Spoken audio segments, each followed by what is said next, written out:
welcome back. Thanks for staying with us. As the nation gradually returns to normal activities after the Eid al-Kabir public holiday, Nigerians trooped out en masse to railways across the country to reach their numerous destinations. With massive demand for rail travel and limited coaches to accommodate travelers during the holiday season, Nigerians say that as the holidays wind down, government must redouble its efforts to speed up rail development in the country. Train passengers in the nation's capital tell Channels Television that increasing development in rail transportation in the country can offer benefits that extend beyond economic considerations. Our correspondent, Ajuri Ngalale, reports. It is the end of the holiday for Farouk Tefa. He arrives at Idu railway station in Abuja en route to Kaduna with his family.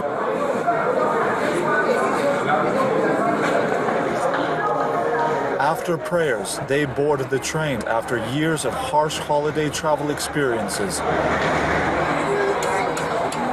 This father of five from Adamawa asserts that Nigeria's greatness requires the socio-economic inclusion of all parts of the country. Enugu is our commercial city as far as business is concerned. The goods are manufactured there, and we must pay attention in Enugu, Onitsha, Aba. Those places are very central to Nigeria's economy. On this train from Abuja to Kaduna at the close of the Salah holiday, we speak to passengers who tell us how good transportation infrastructure can impact on national unity. Nigerians unify in their disdain for poor infrastructure and in their appreciation for quality infrastructure, but passengers say that besides business, other benefits are derived on the rails. Well, it brings everyone together. It brings us together. We all want to use it because it's comfortable and all. I'm from Lagos. She's from the Delta State, and I'm visiting her for the first time, so I can see that could enhance unity. By the time people from different regions interact with each other by using this kind of facility. With many headlines and political quotations emphasizing differences between peoples, a day on the rails is a reminder of what is possible when diverse people desire and pursue mutually beneficial progress. Ajuri Ngalale, Channels Television News. Staying with infrastructure, the much-anticipated reconstruction of the expressway linking Oshodi to the Murtala Mohammed International Airport in Lagos has commenced. This comes a few weeks after the state governor, Akinwumi Ambode, announced that the project would start in September. He had promised that the proposed 10-lane road project would be of world-class standard. The state's commissioner for waterfront infrastructure development, Adebowale Akisoya, led other government officials to inspect the start of the project. 500 prisoners from the Kano State Central Prison have received a state pardon and their release approved by Governor Abdullahi Ganduje as part of activities to mark Eid al-Kabir. The governor, who visited the institution, explains that government has settled all the debts owed to ensure the inmates regain their freedom. Their crimes range from theft, drug abuse, and pickpocketing in public places to inciting public disturbances in ceremonies across the state. But now they breathe the air of freedom once again, courtesy of Governor Ganduje's demonstration of mercy. The state government has already taken a resolution to free 500 inmates from Kano State prisons. These inmates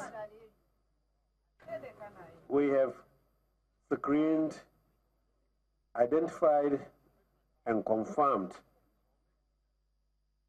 And the Committee on Prerogative of Mercy visited all the courts that passed the judgment and paid on individual basis what is supposed to be paid for you to be freed today.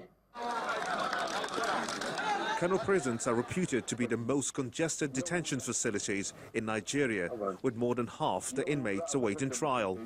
Although the Kano Central Prison is currently being reconstructed by the federal government, the authorities are still battling to stem the increasing number of awaiting trial inmates. Here in Central, we have 200 people to be released, including the CC who have been crying. Some of them have been granted lifer by His Excellency. This is the first time His Excellency has touched all the categories of the inmates apart from the fine paid. In the last 2 years, the Kano state government has released over 1,000 inmates and is promising to enroll them into the state's skills acquisition programs to prevent them from going back to their crimes. You could have been killed this morning. With more than 700 megawatts of power that can't be evacuated and debt running into billions of naira, the management of the Egbe power plant is working out better ways to improve capacity. Things are about to get easier for the company's transmission plans, with a promise from visiting senators from the United States to build a bridge of financing and support for Nigeria's power industry. They asked the federal government to play its part by fine-tuning necessary policies to facilitate the funding. Quite a busy schedule for these delegation of U.S. congressmen who have been taking an on-the-spot assessment of various interests. A critical area is power, so they took a trip to Nigeria's biggest thermal station, the Egbe power plant, hoping to see how they can help. Please, the delegation. On either side. For a plant with an installed capacity of 1,320 megawatts, but barely turns out 100 megawatts in the dark days of public ownership, but currently experiencing massive investment and growth, wouldn't they rather help see funds come in? My concern for the future is that policy choices need to be made that will attract more private investment to modernize the Nigerian power generation sector and to make generation, distribution, and transmission more reliable for Nigerian development. Advocacy is key. Nigeria clearly needs huge power, which means the opportunity exists. So also is international funds. But why are the funds not hitting the opportunity? The reason why money is not meeting the opportunity is that the policies that would allow that to happen are not fully aligned. So, advocacy, how do we align policies such that it would allow money that is sitting out there to hit the opportunities that are there? And that's it. If you don't do that, we'll just be talking for a long time. For every leap in progress comes a challenge. Egbe says there is a stranded 700 megawatts that can be evacuated owing to capacity issues. Tightening the loose ends in the value chain remains sacrosanct. Moving on to the business news of the day, and here's Anne.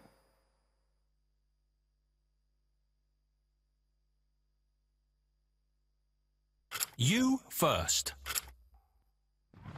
First Bank.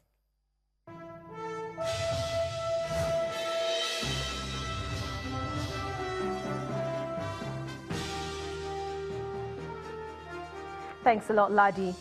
And to business stories now, the National Council on Privatization, headed by the Vice President, Professor Yemi Osinbajo, has approved the commencement of the privatization of AFAM power plants 1 to 5 to improve electricity nationwide. The Council has also approved the privatization of the Yola Electricity Distribution Company. The National Council on Privatization, at a meeting in Abuja, reviewed the proposals presented by the Bureau of Public Enterprises for reforming various sectors of Nigeria's economy. And latest data released by the Central Bank of Nigeria shows that Nigeria's production level index of the manufacturing sector grew for the 6th consecutive month to 57.4 points in August 2017. But the index indicates that production grew at a slower rate in contrast to its level in July. At the same time, the country's manufacturing PMI for the month of August is seen at 53.6 index points, indicating an expansion in the manufacturing sector for the 5th consecutive month. The new orders index grew for the 5th consecutive month to 52.3 points, while inventories index grew for the 5th consecutive month also to 54.9 points. Overall, 12 of 16 subsectors reported growth, while the remaining 4 subsectors contracted in the month under review. And Africa's 2 largest economies could be out of recession very soon, as Nigeria and South Africa's second quarter GDP figures are expected to be released on Tuesday. But the survey shows that Nigeria's GDP likely grew 1.6% from a year earlier. That's after contracting for 5 straight quarters. This is on the back of a recovery in oil production, solid agriculture growth, and an improvement in foreign currency liquidity. While South Africa's economy is also likely to have expanded 2.3% in 3 months through June from the previous quarter. Well, both countries account for almost half of sub-Saharan Africa's GDP, and their recoveries may boost trade and production across the region. Meanwhile, Nigeria's second quarter gross domestic product data will be the biggest economic news kicking off the new business week as Broad Street reopens on Tuesday after the Muslim holiday. The longer-awaited GDP numbers will be keenly watched by government, business community, and even analysts. Well, Channel's Business News is covering the economic report with a set of financial analysts starting tomorrow with the Statistician General, Mr. Yemi Kale, on Business Morning. The CEO of Financial Derivatives Company, also Mr. Bresmak Rewani. And from the investment markets, the lineup includes the head of trading and the CEO of Cowrie Asset Management, Mr. Johnson Chukwu, and Mr. Emmanuel Ukeje, who is a special assistant to the CBN governor.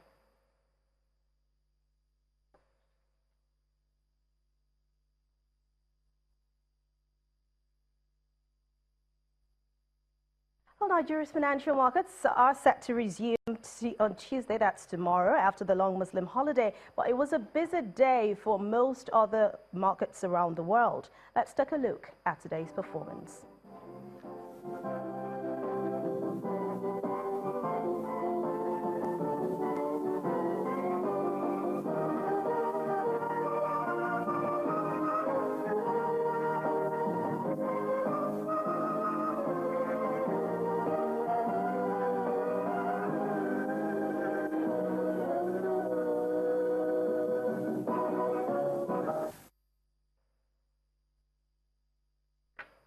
And that's Business News Now. Thank you so much for watching. I'm Anne Owawa. The rest of the news continues now with Ladi.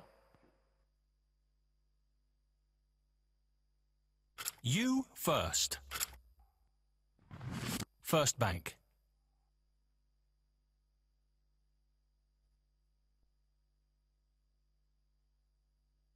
Still to come on the news at 10, the indomitable Lions of Cameroon forced Nigeria to a draw in 2018 World Cup qualifier in Yaoundé. That's in the sports news. Please stay with us.